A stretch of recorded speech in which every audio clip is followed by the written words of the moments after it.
భూసేకరణ GO 123పై high court stay విధించింది. 123 GO ద్వారా భూసేకరణ చేపట్టకూడదని హైకోర్టు మధ్యంతర ఉత్తర్వులు జారీ చేసింది. తమ భూములను బలవంతంగా లాక్కుంటున్నారని రైతులు హైకోర్టును ఆశ్రయించారు. రైతుల పిటిషన్ను విచారించిన కోర్టు బలవంతంగా భూసేకరణ చేపట్టొద్దని ఉత్తర్వులు ఇచ్చింది.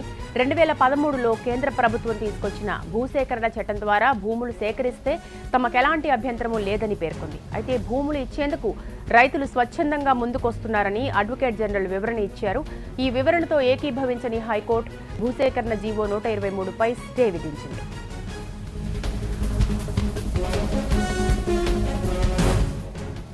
భూసేకరణ జీవో 123పై హైకోర్టు స్టే విధించింది. ఇక పూర్తి వివరాలు మా ప్రతినిధి సందీప్ అందిస్తారు. సందీప్, భూసేకరణ జీవో 123పై హైకోర్టు స్టేకు సంబంధించిన పూర్తి వివరాలేంటి?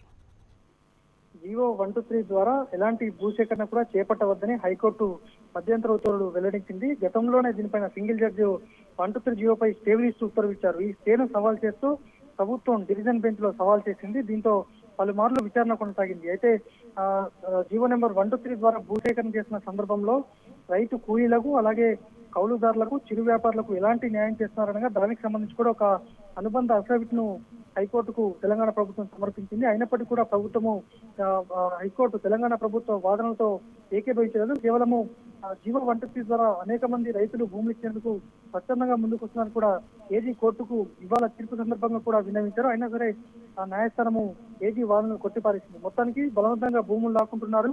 2013 భూసేకరణ చట్టం ప్రకారమే ఈ భూసేకరణ ఉండాలని రైతులు దాఖలు చేసిన దాదాపు 16కు పైగా పిటిషన్లు దాఖలయ్యాయి.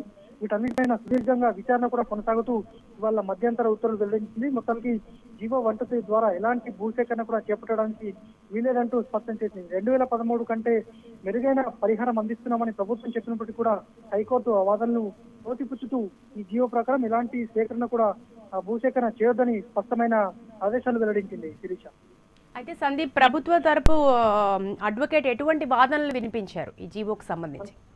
అంటే తెలంగాణ ప్రభుత్వం తరపు ఆయన పూర్తిగా అందరికంటే మెరుగైన పరిహారం ఇస్తున్నాము, 2013 భూసేకరణ చట్టం కంటే ఇది అత్యంత మెరుగైంది, అనేక మంది కూడా రైతులు స్వచ్ఛందంగా ముందుకు వస్తున్నారు, ఎవరి వద్ద నుంచి కూడా బలవంతంగా భూములు లాక్కోవట్లేదంటూ చెప్పారు. కానీ రైతులు మాత్రము 2013 కాసేపు లైన్ లో ఉండండి. అడ్వకేట్ అర్జున్ గారు మనతో మాట్లాడడానికి ఫోన్ లైన్ లో ఉన్నారు. నమస్తే అర్జున్ గారు.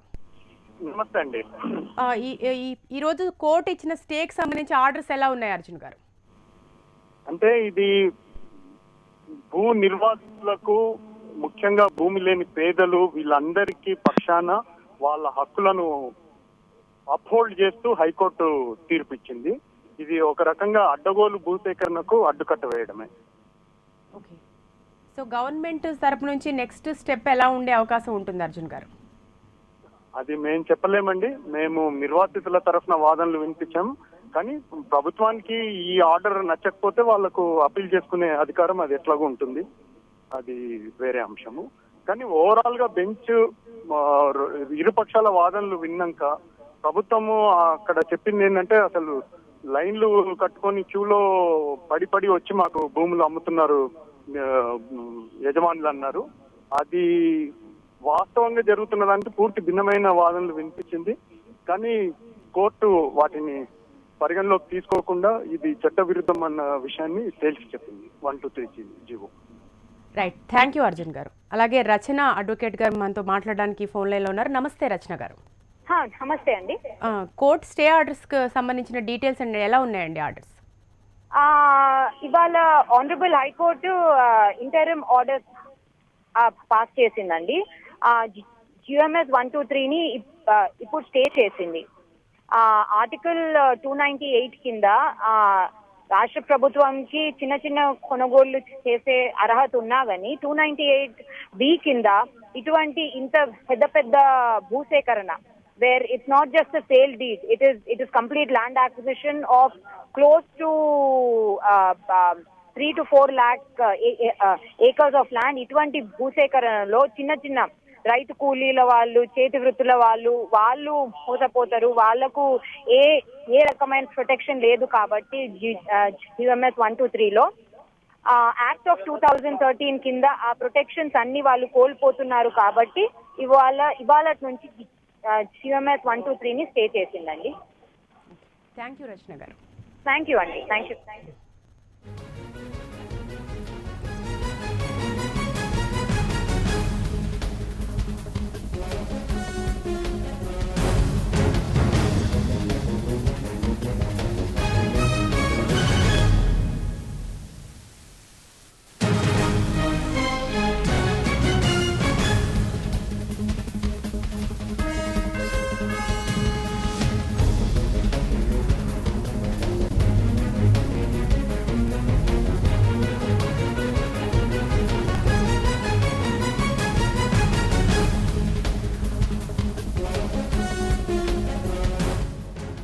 జీవో 123 పై కోర్టు ఇచ్చిన స్టే ఆర్డర్ పై స్పందించడానికి మనతో సిపిఎం నేత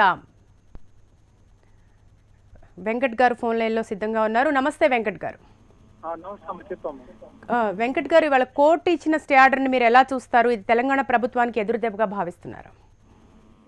దీన్ని స్వాగతిస్తున్నాము.